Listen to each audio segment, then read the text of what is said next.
boxer saved by groundbreaking brain surgery has been welcomed back by friends to his training gym, and he's very welcome here, isn't he? Yes, yes. LEE MCMILLAN. Hello, good morning, Lee. 13-year-old Lee has been home for just over 2 weeks, and despite the major operation he's had, he's determined to get back in the ring and fulfil his dream of being a professional boxer. Greg Easton went to meet him.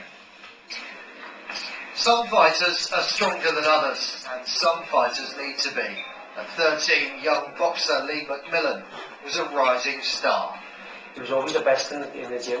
Nobody could beat him at the press-ups, the sit-ups, the running, the pads, the bags, the sparring, everything he has to win. He always had that winning mentality, like no one had ever met before. But then came a fight Lee never expected. A cold sore virus spread to his brain, causing the condition encephalitis. After suffering a seizure, he was rushed to Liverpool's Alderhay Children's Hospital.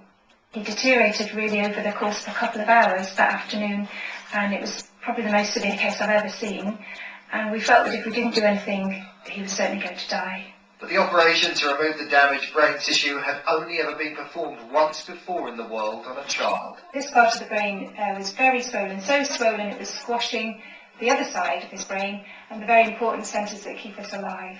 After removing a section of his skull, surgeons cut away the damaged part of Lee's brain, but they couldn't be certain if he'd be able to walk or even talk afterwards. With him having the operation on his right-hand side and he's left-handed, they didn't think he would be able to because it's his dominant side, which they removed.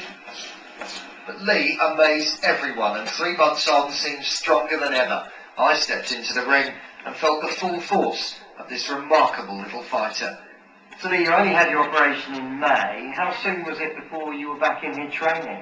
Because I left the hospital on Friday and then I came training on Monday, 4 days later. Just 4 days? 4 days. And what's your big ambition now? To stay happy boxing. You want to carry on being a professional? Yeah. He is one young man determined not to throw the towel in on his life, let alone his boxing. Incredible. We're talking about punches. Yes, Lee's here with Mum and Dad, Tracy and Erwin, and Dr. Hillary joins us as well. How are you feeling then, Lee? Good. Yeah, good, good. I mean, just watching that, we were all just speechless there about what you've been through, and I'm sure for Mum and Dad, what a time it was for you. And basically taking a gamble on whether he was going to pull through the operation. Well, it was a very big gamble. We didn't know what to expect. With Lee, the way his conditions had deteriorated so quickly from the afternoon till literally 4 or 5 hours later being asked. Yeah, but we're talking about a cold sore virus is what brought this on. Is it something that you suffered from, Lee, before? No? He's never had a cold sore, never. Dr. Hillary's here. I'll add this to my long list of things to worry about now, because I've never come across this virus. We're talking about something that affects maybe 1 person in a million. Now, many people are exposed to the herpes virus, the cold sore virus, and only a minority of those get cold sores. But of those who do or don't, who have been exposed, it only takes the virus to travel up a nerve to the brain to cause this encephalitis, the inflammation of the brain. So very, very rare.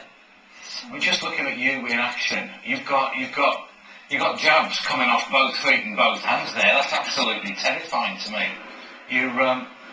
How hard are you hitting those pads there? Do you enjoy sparring like that? Yeah. And who is that you're hitting there? Trainer. We've been with him 4 years. Okay. And how hard do you work in there? 110% of the time training. The other day, for the telly, I've done 2 hours training. Yeah. And what's that? Is that sort of press up, skipping? It was like all the backs and that. Yeah, skipping. But Tracy and I mean, out of all the sports that Lee could love, and considering now the operation he's been through, boxing must be up there with probably the most dangerous. And what are doctors advising at this point?